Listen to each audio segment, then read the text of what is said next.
Qutqarsa bizni faqatgina kitob qutqaradi. Bu meni so'zlarim emas. Chunki hech qachon inson ochlikdan vafot etmaydi. To'qchilikdan, ko'p sharoitlar yaratib berishdan barbod bo'ladi, juda ko'p. Universitet nomi ham bormi, aniqmi? Universitet nomi Oksford. Oksfordda. Kelajakka tayyorgarlik ko'rganlargina bora oladi deydi-ku. Shuning uchun kelajakka tayyorgarlik ko'rish kerak oldindan. Hayajonli bo'ldi, lekin hamma o'sha kamerada ko'rganlar aytayapti, Nodira umuman hayajon bilinmadi sizda.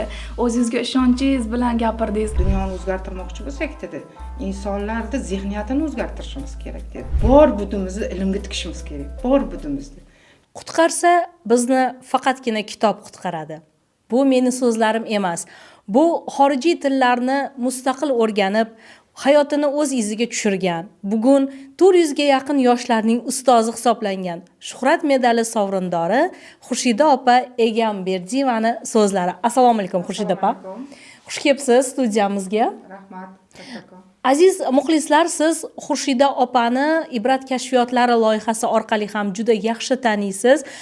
O'sha bugungi kunda 328 ta bolani ustozi hisoblangan. Boyovut tumanida o'z bolalaridan, mahallasidan boshlab ingliz tilini o'rgatib, bugungi kunda butun deyarli Sirdaryoning bolalariga ingliz tili o'rgatayotgan va boshqa xorijiy tillarni o'rgatayotgan ustozimiz, opamiz. Xurshida opa, sizga bir savol bilan murojaat qilmoqchiman. Umuman xorijiy tillarni onlayn o'rganish mumkinmi? Bu qanaqadir afsonaga o'xshab eshitiladi odamlarga. Shunday. Agar inson o'zi harakat qilsa, sidqidildan har qanday sinovdan, har qanday qiyinchilikdan, har qanday hayot zarbalarini o'tib keta olar ekanda, chunki o'zida xohish kuchli bo'ladi. Ya'ni o'zini maqsadlari, maqsad olovi bo'ladi-ku ichida. Men shu vatanga bekorga kelmadim, bu dunyoga men bekorga kelmadim. Men qanaqadir missiyalarim bor bu dunyoga kelishimda meni. O'sha narsalarni men to'liq bajarmagunimcha men nima uchun kelyapman, nima uchun ketyapman? Mazmun bo'lish kerak insonda. O'sha harakati, xohishi, qiziqishi kuchli bo'lsa, u onlayn bo'ladimi, offlayn bo'ladimi, har qanaqa vazifani uddalasa bo'ladi. Siz Xurshida opa mana ingliz tili darslarini o'rgana boshlagansiz, keyinchalik adashmasam boshqa tillarni ham qo'shgansiz, koreys tili va hokazo. Xo'p, qanaqa o'zingizni oldingizga reja tuzib olgansizki, qanaqa qilib o'rgangansiz? Bir kunda qancha vaqt ajratgansiz bunga o'zi umuman? To'g'risi yoshligimdagi shijoatim hech ham so'nmagan edi. Shu yoshgacha, masalan, men til o'rganayotganimda 37 yoshda edim. O'sha qiyinchiliklar sabab bo'ldi. Endi biz yonimizda katta imkoniyat paydo bo'ldi-da, Ibrat farzandlari degan loyiha. Ya'ni tillar tekin o'rgatilar ekan. Chunki bizda moddiyat bilan bog'liq muammolar bor edi. O'qiylik desak pul yo'q edi. O'sha vaqtda mana shu biz uchun juda katta imkoniyat bo'lgan. Foydalanish kerak biz oilaviy bundan. Mana bizni qutqaradigan narsa, mana bizni yaxshilikka, yorug'likka olib chiqadigan narsa deb tish tirnog'imiz bilan yopishganmiz, reja tuzib olganmiz. O'sha oldin men endi 18-19 yoshligimni eslasam 16 soatlab dars qilgan ekanman-da. Yuzimda yuvib kelardim, 16 soatlab dars qilardim. Chunki oldimda meni katta maqsadlarim bor edi. O'sha shijoat hali tark etmagandi, lekin biz Ibrat loyihasidan til o'rganayotgan vaqtimizda 10 soatlab shug'ullangan vaqtlarimiz ham bo'ldi. Kuniga 10 soat. Kuniga 10 soat. Sababi keyin yana bitta usul o'rganganimizni darrov o'rgatganmiz. Demak, o'rganish orqali o'rgatish bu eng yaxshi sizga ustoz bo'ladi. Men o'zimga juda yoqqan bu amaliyot. Chunki ham men o'rganyapman, ham o'rgatyapman. Shunda men ko'proq o'rganar ekanman-da. Bir voqeani o'qigan edim. Xitoylik ota, dehqon ota o'zini o'g'liga o'sha darslarni menga aytib ber, kelganingdan keyin menga kichik ustoz bo'lib ber. Men hech narsani bilmayman, yozishni ham bilmayman, hattoki savodim ham yo'q degan vaqtda o'g'li u 2 karra o'qigan-da. Ya'ni otasiga tushuntirib berishi uchun. Ya'ni o'zini ustozdek, o'sha sohani bir vakili sifatida tushuntirganki, garchi otasi tushunmasa ham, u keyinchalik o'sha Xitoydagi eng nufuzli universitetga grantda qabul qilingan ekanda. Demak, otaga u bilim kerak emasdi, shunchaki bolasini chuqurroq bilim olishi uchun uni gapirib berishini so'ragan ota. Nodira, endi sizga yuzlanaman. Nodira Sariboyeva, Xurshida opaning to'ng'ich farzandlari, Ibrat farzandlari oilasini eng faol a'zolardan biri. Nodira yaqinda o'sha Ibrat farzandlari loyihasi doirasida Hindistonning New Delhi shahrida bo'lib qaytdi va Tagore xalqaro maktabida madaniy almashinuv dasturida qatnashdi. Nodira, siz ham xush kelibsiz. Nodira, mana oyijoningiz o'sha Ibrat farzandlaridan xorijiy tilni o'rgana boshlaganlarida oilaviy biz boshladik, oilaviy harakat qildik dedilarda. Necha yosh edingiz shunda? 9-sinf edim, ya'ni 16 yosh. 16 yosh edingiz. Ukalaringiz? Ukalarim 14 yosh. 14 yosh, 16 yosh. Xo'p. Qarang, mana oyingizlar ingliz tilini birga o'rganaylik deb aytdilarmi? Birga o'tirib dars qilarmidinglar? Ha, o'zi bunday boshlanganda, ya'ni biz kanaldan ko'rganmiz, ya'ni Alisher Sa'dullayev Yoshlar ishlari agentligi direktori Alisher Sa'dullayev kanallaridan bu xabarni onamlar bizga aytganda, ya'ni o'sha Ibrat farzandlari degan loyiha yo'lga qo'yilibdi. Unda 20 tadan ortiq tillar o'rgatilyapti ekan. Biz bu imkoniyatdan foydalana olishimiz kerak. Ya'ni tillarni o'rganishimiz kerak. Bizni qutqaradigan bitta narsa mana shu Ibrat farzandlari loyihasi deb aytganlar bizga. Keyin biz xursand bo'lib oilaviy ukalarim bilan birgalikda ingliz tilini o'rgana boshlaganmiz. Va ingliz tilini siz mana mustaqil o'rgana boshladingiz onlayn platforma orqali. Sizga yana qanaqadir ustoz yolladilarmi, oyijon, qanaqadir repetitorlarga bordingizmi, bo'ldimi bunaqa narsa? Hech qanaqa repetitorlarsiz. O'zim ham keyin oilaviy o'rganib, birinchi biz Rustam Qoriyev darslarini, ya'ni grammatika darslarini o'rganganmiz. Keyin undan keyin o'zim IELTS kerak bo'lgan, ya'ni IELTS sertifikati hozir hamma joyda talab qilinadi. Shuning uchun IELTS sertifikatini o'zim mustaqil ravishda Iskandar Kamoliddinov ustozimizning darslaridan o'rgandim. U ham Ibrat farzandlari loyihasida. Nodira, mana bitta qiziq narsa o'zim guvohi bo'ldim. O'sha Tagore xalqaro maktabida yopilish marosimi bo'ldida. Hech kim bilmagan, Nodira chiqib sahnada gapirishi mumkinligini ham hech kim bilmagan. Ssenariyda ham unaqa yo'q. Va bir mahal bizni o'zimizga ham surpriz bo'lyapti. Nodira chiqib o'sha yerda katta sahnada gapiryapti. Qanaqa bo'ldi Nodira, shuni ham aytib bering-da. Hayajonli bo'ldi, lekin hamma o'sha kamerada ko'rganlar aytayapti, Nodira, umuman hayajon bilinmadi sizda. O'zingizga ishonchingiz bilan gapirdingiz, his-hayajonga berilib, emotsiyaga berilib gapirdingiz deyishdi. Lekin ichimda hayajon bo'ldi, lekin meni ortimda onamlar bor, onamlarni yuzlarini oqlashim kerak, ishonchlarini oqlashim kerak degan narsa ko'zimda oldida turadi har doim. Shuning uchun o'zimni hayajonimni yenggan holda o'sha paytda o'zida Sonya xonim kim chiqadi dedilar. Ya'ni Sonya xonim o'sha joyda sahnada demak bu ma'lum shunday bo'ldi. Ha, birdaniga bo'ldi. Sonya xonim, ya'ni Tagore International School'da rahbarlaridan biri aytishdi, kim chiqadi, o'sha tabrik aytish kerak o'zbek yoshlaridan ham deyishdi. Keyin men chiqaman dedim. Siz shuni o'ylaganmidingiz, shu joyda gapiraman deb qanaqadir nutqingizni tayyorlab turganmidingiz? Qanaqa bo'ldi u? Hech qanday tayyorgarliksiz bo'ldi. Demak, hech qanaqa tayyorgarlik siz shunchaki chiqib dilingizdagi gaplarni ingliz tilida izhor qilib berdingiz. O'sha joyda bilasizmi, bitta narsa, umuman o'zi madaniyatlar qorishuvi bo'lganda inson o'zini ko'proq anglaydi. Siz nimalarni his qildingiz? Yana ham shaxsiy rivojlanishim kerakligini, ya'ni ingliz tilini yana ham chuqurroq o'rganish kerakligini, yana nima desa bo'ladi, ya'ni madaniy almashinuvda ko'proq odam nima desa bo'ladi, kitob o'qisa, ya'ni o'sha kitoblar orqali o'sha do'st orttirish, ya'ni ko'proq do'stlarimiz bilan birga yurdik-ku biz. Misol uchun, meni hindistonlik do'stim Ayshvariya edi, ya'ni Ayshvariya bilan birgalikda biz har doim kunimizni yaxshi o'tkazdik. Ya'ni bunga yaxshi o'tkazishimizga sabab o'sha til, Ibrat farzandlaridan o'rgangan ingliz tilim orqali va undan tashqari kitoblar yordamida yaxshi muloqotda bo'ldik deb o'ylayman. Nodira, hayotda har bitta odamni o'zini ideallari bo'ladi-da, kimga qarab turib rivojlanadi inson. Bormi idealingiz? Bor. Hamma ham o'zini onasini ideal inson deb o'ylaydi. Men ham o'zimda ideal insonim onamlar.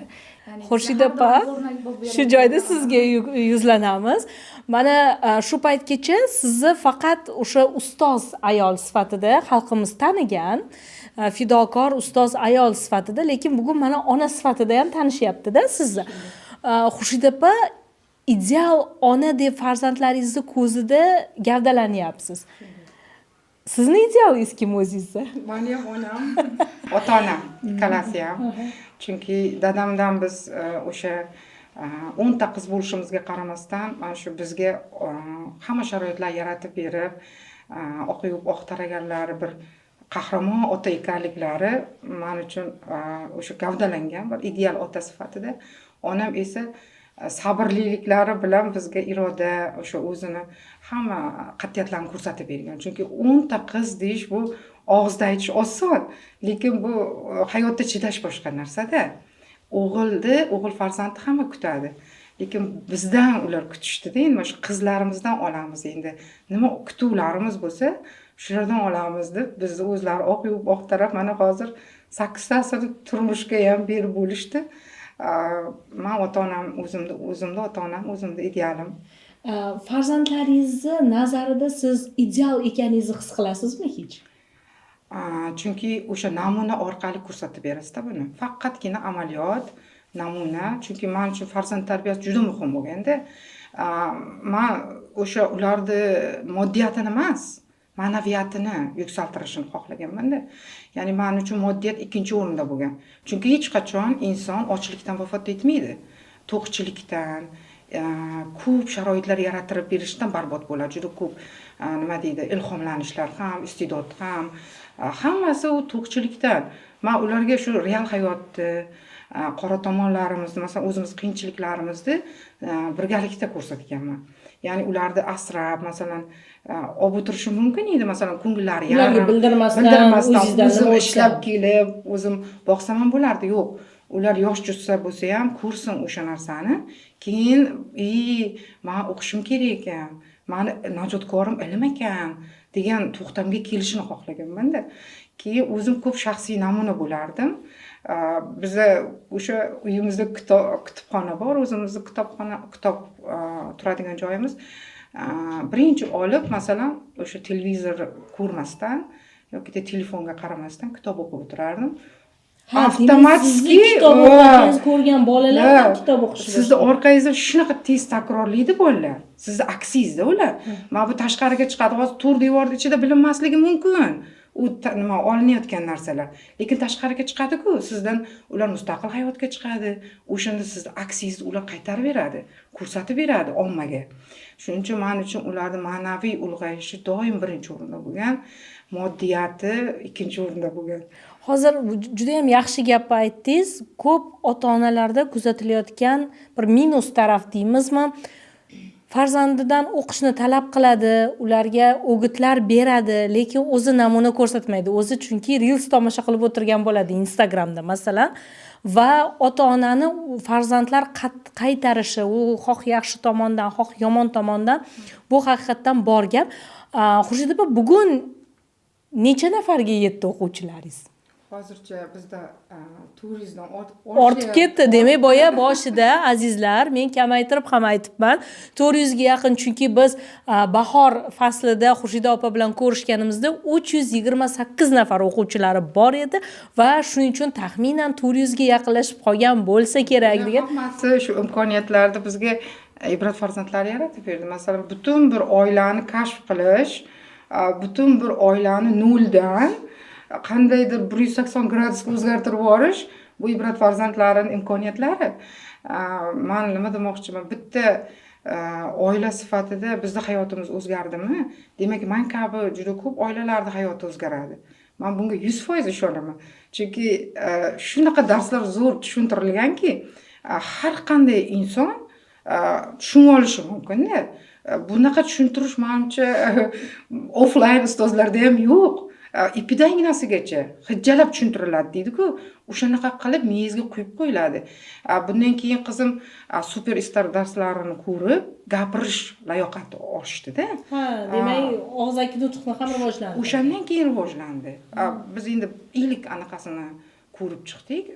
Super istar hozir ko'rsam, bitu sivan darajalari chiqibdi. Yuqori darajalar. Undan ham foydalanamiz dedim, oilaviy. Nodira, mana oyijoningiz aytayaptilar, o'sha namuna, onaning namuna bo'lishi farzandligi, farzand uni qaytaradi. Siz qanchalik oyingizlarni nusxa olyapsiz oyingizlardan? Oyimlardan birinchi olgan nima desa bo'ladi, namuna sifatida olgan narsam kitob o'qish bo'lgan. Ya'ni oyimlar qachon qarasangiz qo'llarida kitobda qayerga bormak yoki qayerda yo'q, hattoki yo'llarda ham kitob o'qib ketadilar. Biz qanday qilib ko'rmasdan bu uni takrorlamasligimiz mumkin deymanda, men ham kitob o'qishga harakat qilaman bo'sh vaqtlarimda, o'qishdan tashqari vaqtlarimda. Hozir oliy ta'lim muassasasi talabasisiz. Qanaqa qiyinchiligi bormi? Albatta bor va bu qiyinchiliklarni yengib o'tgan holda yaxshi o'qishga harakat qilyapman. Xo'p, mana hozir siz o'qiyotgan universitetda men bilishim bo'yicha ustozlar juda malakali va xorijlik ustozlar ham bor. Shunday ham. Adashmasam. Bizning Millat umidi universiteti, ya'ni xorijiy sinf, ya'ni xorijiy anaqalarga bo'lingan, nima desa fakultetlari ham bor, o'zbek tili anaqa milliy fakultetlarimiz ham bor.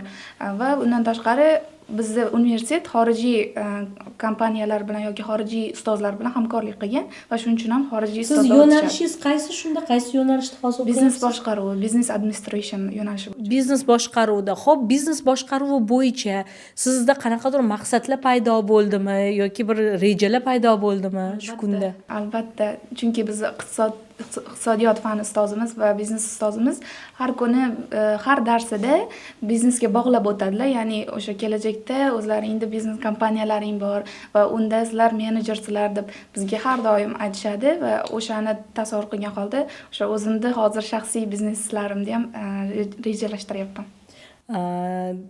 Siz mana hozir ko'plab yoshlarimiz magistratura bosqichini birinchi bosqichdan, bakalavr birinchi bosqichidan magistratura uchun o'zlarini rejalarini tuzib borishadi va sizni magistratura uchun rejalaringiz va bu kunda shu rejaga yetishish uchun qilayotgan harakatlaringiz qanday?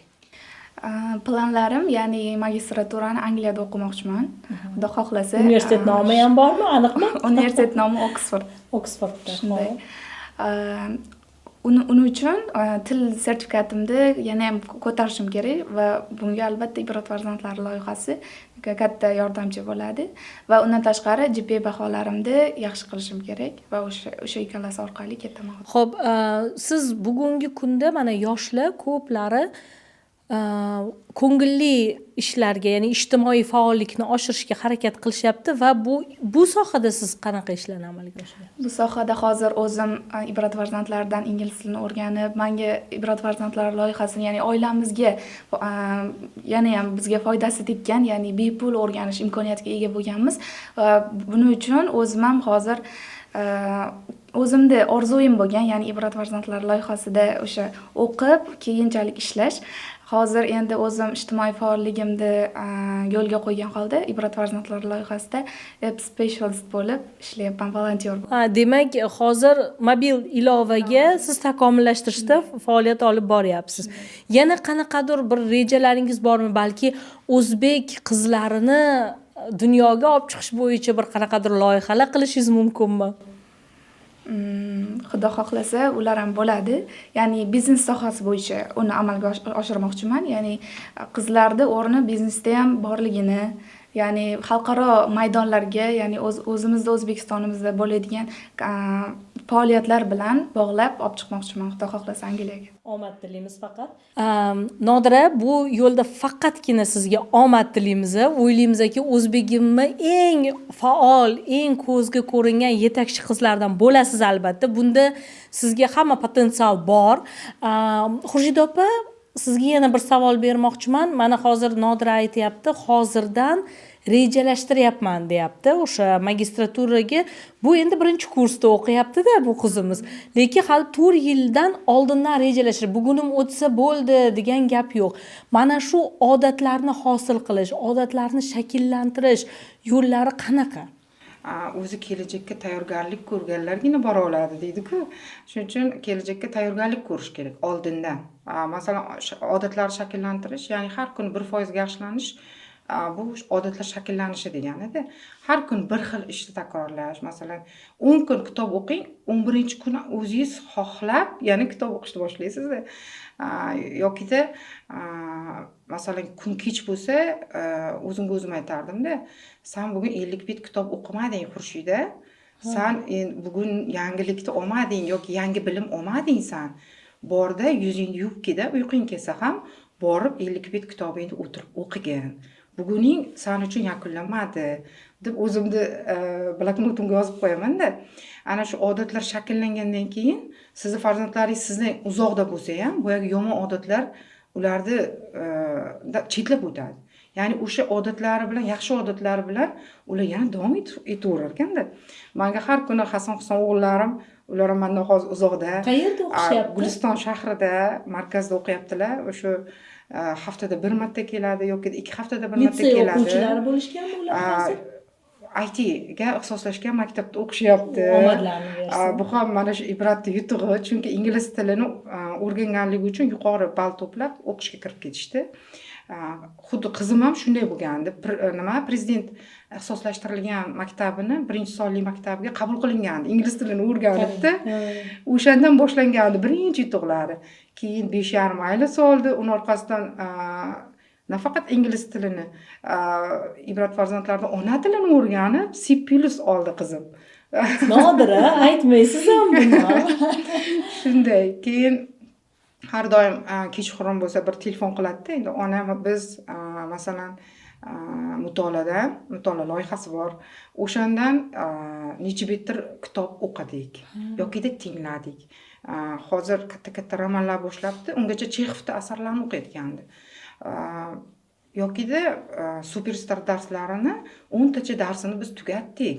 Hozir bizda ham speaking chiqyapti deb har kuni o'zlarini yaxshi hisobotlarni topshirib beradi-da. Bu esa odat shakllanganidan ular mendan uzoqda bo'lsa ham xavotir olmayman, chunki ular nima deydi, o'sha miyasidagi bo'shliqlarni to'ldiryapti. Men yaqinda bir juda zo'r podkast ko'rdim.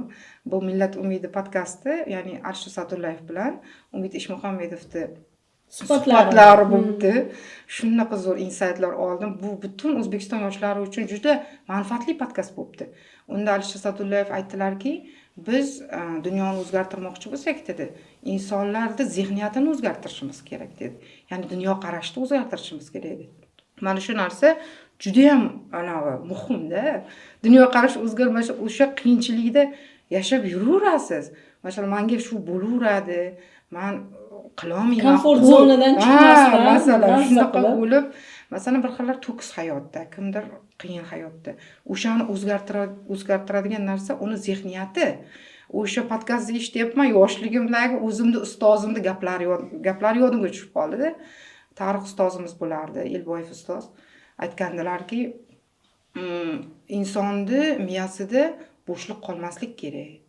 Bo'shliq qolsa nima bo'ladi ustoz deganimda, har xil yod g'oyalarga, masalan, yomon o'zi xohlamagan yo'llarga kirib ketib qoladi inson. Uni to'ldirish uchun nima qilish kerak ustoz deganimda, albatta kitob o'qish kerak. Undan tashqari ustozlar berayotgan ilmlar, ya'ni hayotiy ko'nikmalar, undan tashqari networkinglar ham insonni mana shu miyasini, o'sha g'oyalar, bo'sh g'oyalarini, bo'shlig'ini to'ldirib beradi degandilar-da. Mana shu ilmdan boshqa najotkor yo'qligini, ilmdan boshqa qudratli qurol yo'qligini o'sha vaqt anglab yetganman-u, moddiyat tufayli qila olmasdim-da. Mana shu narsalarni kashf qilgan Ibrat farzandlari. Men minnatdorman Ibrat farzandlaridan. Keyin yana yaqinda bir film ko'rgan edim. O'sha filmda shamollarni boshqargan bola-da bu. Bu film xuddi bir kitob o'qigandek bo'lar ekansiz. Bir xil filmlar xuddi kinoga o'xshaydi. Bir xil kitobga o'xshaydi. Bolakay Afrika xalqi haqida-da.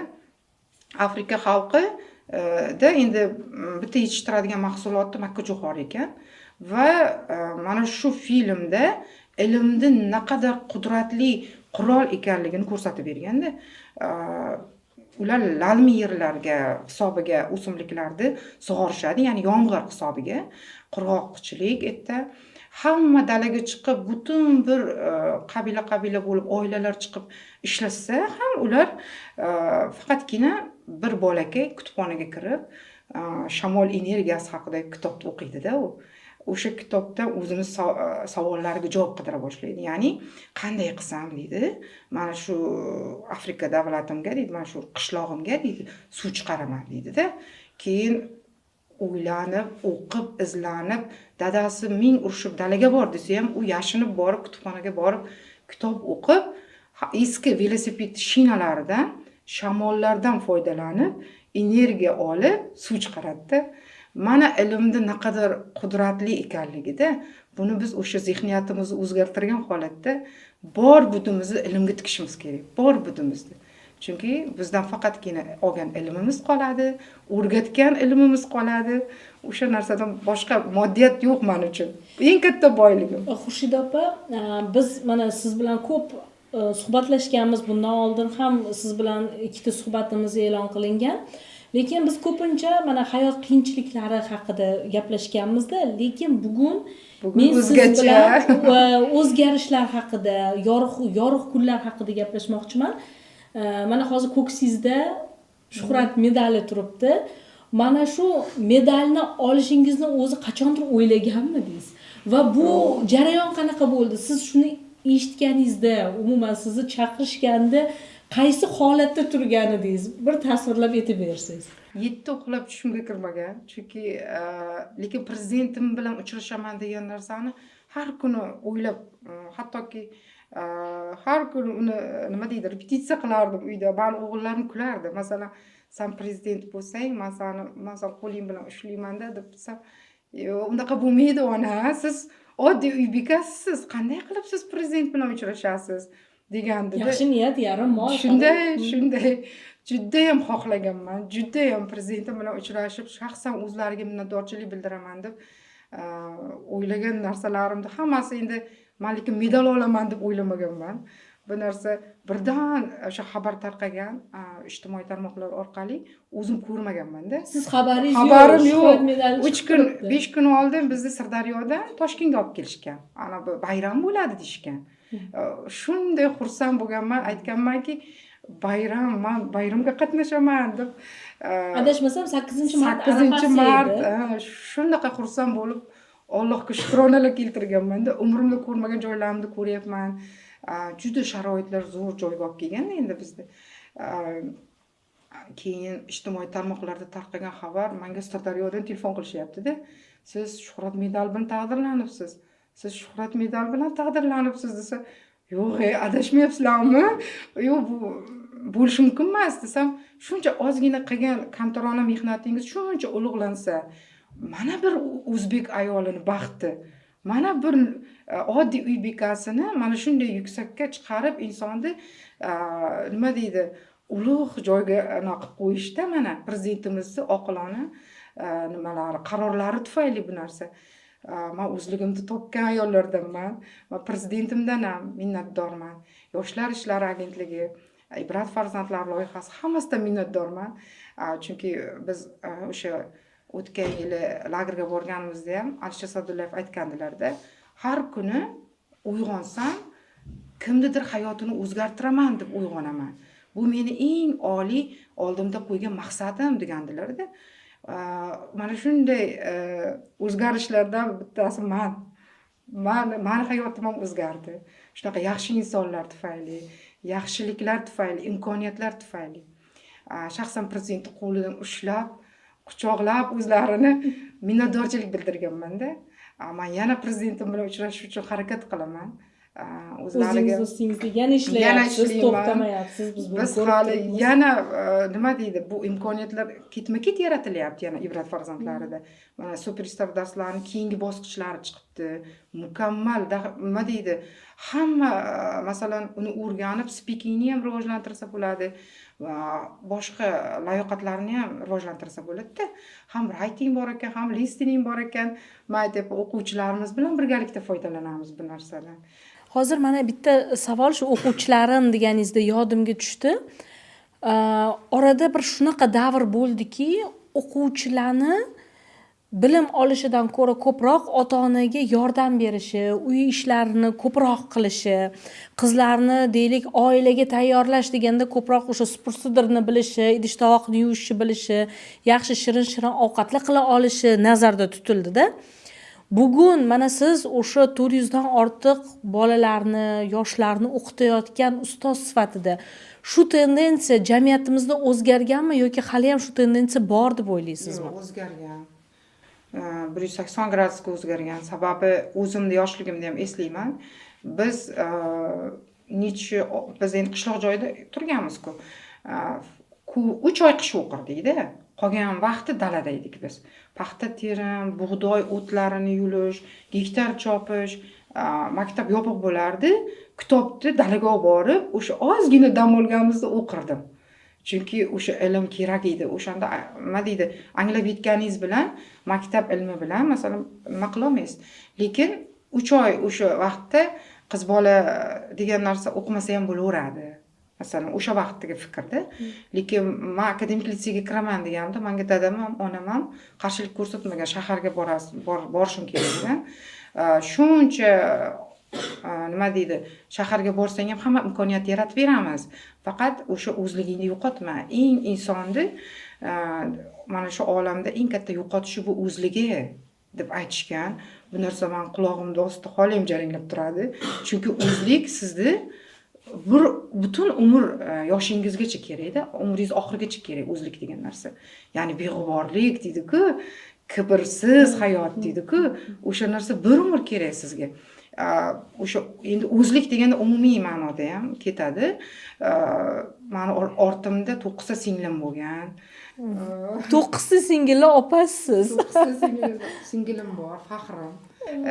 Endi o'sha shaharga borib o'qiganimizda ham shunaqa ustozlarning qo'liga borganmizki, boyagi endi baribir shaharda o'qisangiz ham biz paxtaga chiqqanmiz.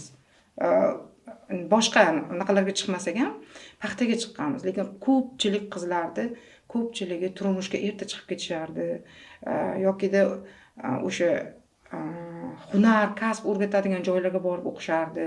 Ya'ni ovqatni bilmasang, nonni bilmasang, yokida ro'zg'or ishlarini bilmasang, ertaga turmush qura olmaysan degan narsa qo'rquvlar bo'lardi-da. Hozir unaqa emas. Hozir ilm olish kerak. Yosh qiz bola bo'ladimi, o'g'il bola bo'ladimi, ilm olib, keyin hammasi o'rganiladi. Chunki o'rganmasdan turib hayot qurib ketayotganlar. Demak, bu yerda hozir ko'proq onalarning fikr doirasi o'zgaryapti deb o'ylayman. Shunday. Agar fikrimga qo'shilsangiz, balki men bitta narsa o'ylayman, doim masalan shaharda turib boshqacha o'ylashi mumkin-da odam. Qishloq sharoitida ham bugungi kunda o'zbek ayolini fikrlashi o'zgarganmi? Shunday, qishloq biz masalan men Bayotning Sarmich mahallasining eng chekka qishlog'idanmiz, Sirdaryoni. Lekin biz hammamizni o'zgarish qalbimizdan boshlangan. Dunyo qarashimiz o'zgardi. Ya'ni ilmdan boshqa najotkor yo'qligini men o'zimni ham atrofimdagi qishloq ayollarga aytaman-da. Ularga tushunchalar beraman. Siz bilan suhbat qursak deb o'zlari kelishadi-da. O'shanda aytaman, qizlaringizni o'qitinglar. Har doim birinchi o'rinda ilm bering. Keyin hayot sinovlari qanaqa bo'lishini biz oldindan bilmas ekanmiz. Agar bilsak, biz ko'p narsaga tayyor turamiz. Lekin bilmaganligimiz uchun har bitta anaqani egallab qo'yishimiz kerak. Qo'limizda bizni o'zimizni yaxshi o'zimizni bilimimiz va hunarimiz yoki bir sohamiz bo'lishi kerak ekan. O'sha narsa qiyinchilikdan qutqarib ketar ekan. Allohim unaqa narsalar ko'rmasin. Lekin bu hayot. Hayot bilib bo'lmaydi. Rahmat Xurshida opa, Nodiraxon, ming rahmat bugungi taklifimizga rozi bo'lib kelganingiz uchun, vaqtingiz uchun, mana bunday motivatsion nutqlaringiz uchun, umuman o'zbek ayollariga ko'rsatayotgan, yoshlarga ko'rsatayotgan yo'lingiz uchun, hammasi uchun kattadan katta rahmat deymiz. Demak, donishmandlarimiz aytgandek, bir o'g'il ilmli bo'lsa, bir oila ilmlidir. Bir ayol ilmli bo'lsa, jamiyat bilimlidir. Ayollarimizni bilim olish sari rag'batlantiraylik. Salomat bo'ling.